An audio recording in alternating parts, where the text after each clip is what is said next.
성도 여러분, 하루 동안 평안하셨습니까? 일상에서의 한 주를 시작하시게 되는 월요일입니다. 5월 11일에 DKBC 새벽 묵상을 시작하도록 하겠습니다. 오늘은 이스라엘 백성과 제사장이 지켜야 되는 굉장히 엄격한 성결 규례를 다루는 레위기 20장과 21장을 통독하려고 합니다. 자, 오늘 말씀 읽으실 때요, 제가 또 한번 두 가지 정도 유의하실 부분 짚어드리겠습니다. 자, 먼저 자기 죄값이라는 표현을 한번 보려고 합니다. 자, 이 20장에는요, 사형에 처해지는 무서운 죄악들이 나열되고 있습니다. 자, 개역개정 성경은 이 판결을 그 피가 자기에게로 돌아가리라 라고 이제 번역을 했습니다. 이것은 당시 이스라엘 사람들이 쓰던 관용구입니다. 이 9절 말고도 그 뒤로 계속 나오는데요. 한 절만 예시로 보는데 당시 이스라엘 사람들이 쓰던 관용구를 그냥 그대로 번역해서 그의 피가 자기에게로 돌아가리라 이렇게 직역했는데요. 새 번역은 이제 그것을 풀어서 번역해 주죠. 그는 자기 죄값으로 죽는 것이다. 이렇게 번역을 합니다. 공동체를 무너뜨리는 죄의 결과는 그 누구도 핑계댈 수 없다. 자기 자신의 죄 때문에 자신의 피가 자기에게로 돌아가서 죽게 된다라고 엄중하게 선언하는 그런 표현입니다. 자, 두 번째는 21장에 나오고 있는 어른의 무게입니다. 우리가 마침 어제 어버이 주일을 지냈는데요. 어른은 어떤 무게를 가질까요? 21장에는 백성을 대표하는 제사장의 규례가 나오는데 이 제사장은 가장 가까운 가족의 장례조차도 마음대로 치를 수가 없게 되어 있었습니다. 자, 성경은 그 이유를 그들이 백성의 어른이기 때문이다 라고 4절에서 그렇게 말씀하고 있습니다. 하나님 앞에서 직분이 더해질수록 영적인 어른이 될수록 하나님께서 요구하시는 그 거룩함의 무게가 얼마나 무거운가를 기억해 보면서 오늘 레위기 말씀 함께 통독하면 좋을 것 같습니다. 자, 오늘 말씀 20장, 21장 세 번역으로 제가 읽어 드리겠습니다. 주님께서 모세에게 말씀하셨다. 너는 이스라엘 자손에게 다음과 같이 일러라. 이스라엘 자손 가운데서 어떤 사람이든지 또는 이스라엘에서 나그네로 사는 외국 사람 가운데서 어떤 사람이든지 제 자식을 몰렉에게 제물로 준다면 그를 반드시 사형에 처해야 한다. 그 지방 사람이 그를 돌로 쳐 죽여야 한다. 나도 바로 그런 자에게 진노하여 그를 자기 백성에게서 끊어지게 하겠다. 그가 자식을 몰렉에게 주어 나의 성소를 더럽히고 나의 거룩한 이름을 욕되게 하였기 때문이다. 그 지방 사람이 자식을 몰렉에게 준 자를 눈감아주고 그를 사형에 처하지 않으면 내가 직접 그와 그의 가문에 진노를 부어서 그는 물론이고 그를 따라 몰렉을 섬기며 음란한 짓을 한 자들을 모조리 자기 백성에게서 끊어지게 하겠다. 어느 누가 혼백을 불러내는 여자와 마법을 쓰는 사람에게 다니면서 그들을 따라 음란한 짓을 하면 나는 바로 그 자에게 진노하여 그를 자기 백성에게서 끊어지게 하겠다. 그러므로 너희는 몸가짐을 깨끗하게 하고 거룩한 사람이 되어야 한다. 나는 주 너희의 하나님이기 때문이다. 내가 정한 규례를 지켜 그대로 하여야 한다. 나는 너희를 거룩하게 한 주다. 아버지나 어머니를 저주하는 사람은 반드시 사형에 처해야 한다. 그가 아버지와 어머니를 저주하였으니 그는 자기 죄값으로 죽는 것이다. 남자가 다른 남자의 아내, 곧 자기의 이웃집 아내와 간통하면 가늠한 두 남녀는 함께 반드시 사형에 처해야 한다. 제 아버지의 아내와 동침한 자는 아버지의 몸을 부끄럽게 한 것이다. 그 두 사람은 반드시 사형에 처해야 한다. 그들은 자기 죄값으로 죽는 것이다. 시아버지가 며느리와 동침하면 둘 다 반드시 사형에 처해야 한다. 그들이 한 짓은 망측한 짓이다. 그들은 자기 죄값으로 죽는 것이다. 남자가 같은 남자와 동침하여 여자에게 하듯 그 남자에게 하면 그 두 사람은 망측한 짓을 한 것이므로 반드시 사형에 처해야 한다. 그들은 자기 죄값으로 죽는 것이다. 남자가 자기 아내와 함께 아내의 어머니까지 아울러 취하는 것은 악한 짓이다. 그 남자와 두 여자를 모두 불에 태워 처형해야 한다.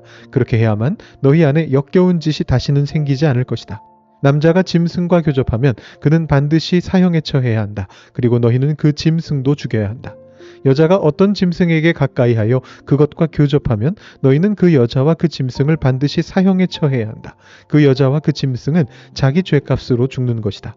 남자가 아버지의 딸이든 제 어머니의 딸이든 누이를 데려다가 그 여자의 벗은 몸을 보고 그 여자 또한 오라비의 벗은 몸을 보면 이것은 부끄러운 짓이다. 둘 다 백성에게서 끊어지게 하여야 한다. 그는 누이의 몸을 벗겼으니 자기 죄를 자기가 짊어져야 한다. 남자가 월경을 하는 여자와 동침하여 그 여자의 몸을 범하면 그는 그 여자의 피나는 셈을 범한 것이고 그 여자도 자기의 피나는 셈을 열어 보인 것이므로 둘 다 백성에게서 끊어지게 하여야 한다. 너는 또 내 이모들의 몸이나 내 고모들의 몸을 범해서는 안 된다. 그렇게 하는 것은 곧 제 살부치의 몸을 범하는 것이므로 그 벌을 면할 길이 없다. 숙모와 동침하면 그는 제 숙부의 몸을 부끄럽게 하는 것이다. 그 둘은 벌을 받아 자손을 보지 못하고 죽을 것이다. 형수나 제수를 데리고 살면 이것 또한 역겨운 짓이다. 자기 형제의 몸을 부끄럽게 한 것이므로 그들 역시 자손을 보지 못할 것이다. 그러므로 너희는 내가 세운 모든 규례와 내가 명한 모든 법도를 지켜 그대로 하여야 한다. 그래야만 내가 너희를 데리고 들어가서 살게 할 그 땅이 너희를 토해내지 않을 것이다. 너희는 내가 너희 앞에서 쫓아낼 민족의 풍속을 따라서는 안 된다.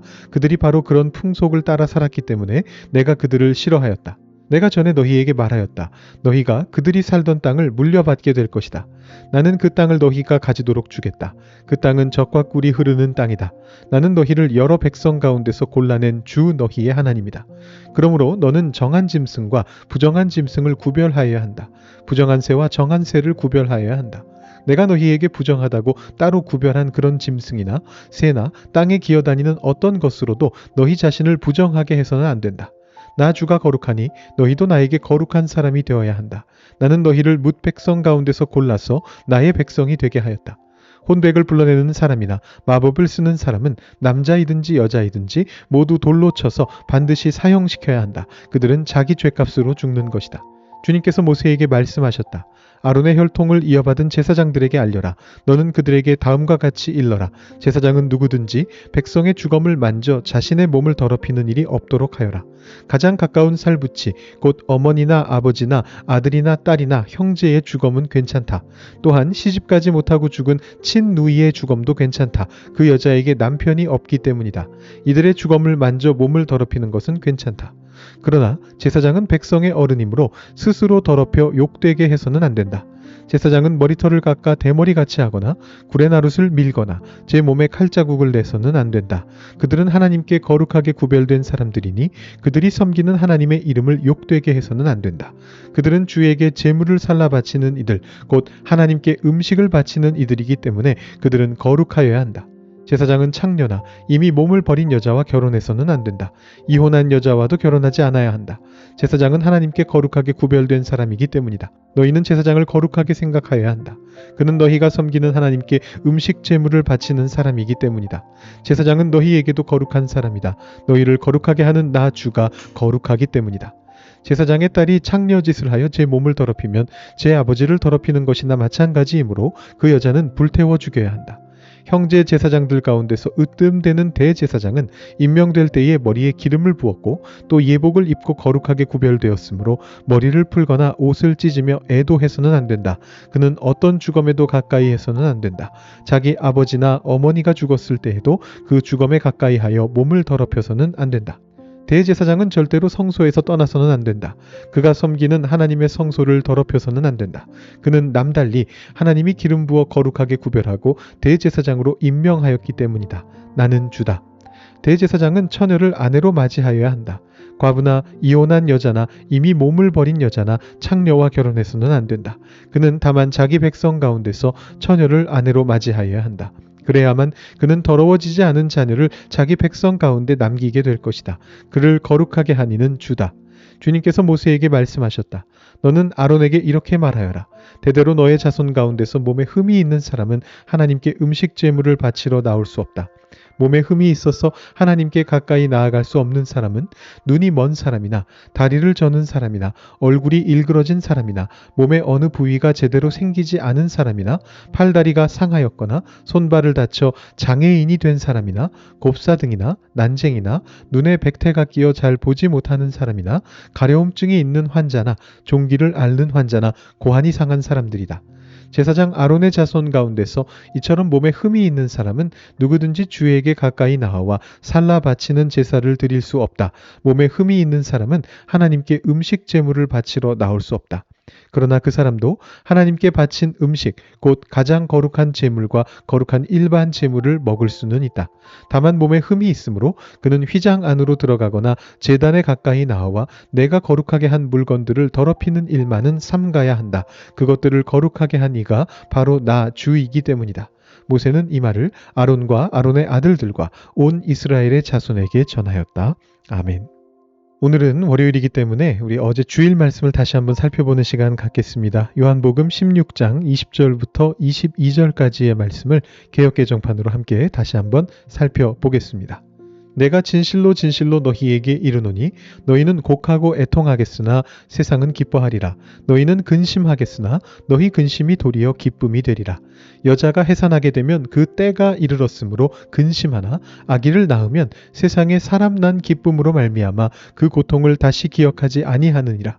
지금은 너희가 근심하나 내가 다시 너희를 보리니 너희 마음이 기쁠 것이요 너희 기쁨을 빼앗을 자가 없으리라.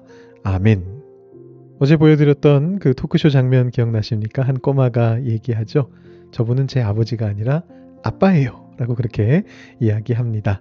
누구나 아버지가 될 수는 있지만 진짜 아빠가 되는 건 아무나 할 수 없는 일입니다. 진짜 부모가 되는 것은 철저한 희생을 요구하는 일이죠. 경제적으로 본다면 적자의 삶입니다. 부모의 삶은 잠이라든가 돈이라든가 젊음이라든가 에너지라든가 이런 것들을 다 빼앗기는 삶이죠. 세상은 가성비를 따지고요. 가심비를 따지고 계산을 따지지만 부모는 자녀를 위해서 생명을 깎아내는 가생비를 기꺼이 지불하는 사람들입니다. 왜냐하면 사랑이라고 하는 것은 계산기가 고장날 때 시작되기 때문입니다. 자, 그렇다면 예수님께서는 이 부모의 사랑을 어디에다가 비유하셨을까요? 바로 부모의 희생을 해산하는 여인의 기쁨에 비유하시면서 산고의 고통이 새 생명을 보는 기쁨보다 작은 것이라고 그렇게 말씀하십니다. 사실 이 비유의 진짜 주인공은 누구셨죠? 바로 예수님이셨습니다. 예수님께서는 십자가를 지시면서 바로 이 부모의 희생을 완전하게 이루신 분입니다. 인간의 사랑은 한계가 있거든요. 인간 사랑 그 자체가 하나님이신 것은 아닌데 우리 예수님께서는 하나님 당신이시기 때문에 그 인간 부모의 사랑을 넘어서는 위대한 사랑을 십자가 위에서 보여주셨습니다.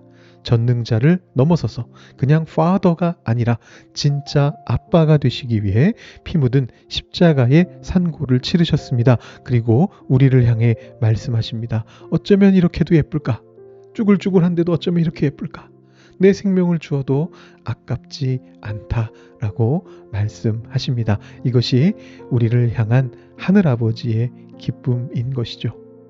제가 어제 이 말씀을 드리면서 우리에게도 한번 세 가지 결단을 하면 좋지 않을까 이런 제안을 여러분들께 드렸습니다. 먼저 첫 번째는 일상의 해산을 기쁨으로 감당하신 우리 부모님께 감사하는 것이었고요. 두 번째는 바로 그 하나님의 위로를 누리는 것이었습니다. 혹시라도 부모님께서 안 계시거나 상처가 있는 분들이라면 하늘아버지를 생각하시면서 위로를 누리시고 하나님께 감사하시는 시간을 가지시면 좋겠다 말씀드렸고, 마지막으로 우리 모두에게 제가 드렸던 말씀은 이제는 내가 영적인 부모가 되는 거룩한 소명의 자리로 나아가면 좋겠다라는 말씀을 드렸습니다.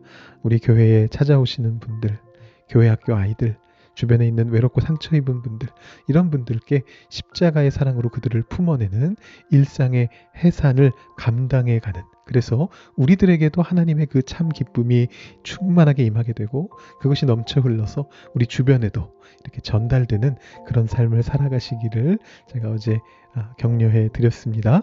여러분들 어버이 주일을 지내시면서 바로 나를 낳으신 부모님과 하늘아버지 사랑 안에서 이번 한 주에도 승리하시는 한 주가 되실 수 있기를 다시 한번 주님의 이름으로 축원드립니다. 자, 우리 나눔 질문 잠깐 한번 살펴보고요. 우리 계속 중보 기도를 하고 있기 때문에 나눔 질문은 짧게 보고 넘어갑니다. 계속 말씀드립니다만 혹시 지금 생각을 해보실 분들은 잠깐 화면을 멈춰두시면 되겠습니다. 1번 질문은요. 자녀와 가족을 위해 억울함 없이 헌신하며 기쁨을 누렸던 일상의 해산의 경험이 있습니까? 혹은 내가 경험한 거죠. 아니면 뒤늦게 깨달은 부모님의 희생과 사랑의 흔적, 이거는 이제 내가 경험한 게 아니라 내 부모님의 희생입니다. 어느 쪽이든지 한번 생각해 보시는 시간 가지시면 되겠고요. 두 번째 질문이 이제 메인 질문입니다. 나를 살리기 위해 십자가의 고통을 견디신 주님의 은혜를 기억하면서 이제 우리 공동체 안에서 내가 영적 부모가 되어서 따뜻하게 품고 기도해야 할 이웃이 누구인지 결단하는 이제 그런 시간을 한번 가져보시면 좋겠습니다.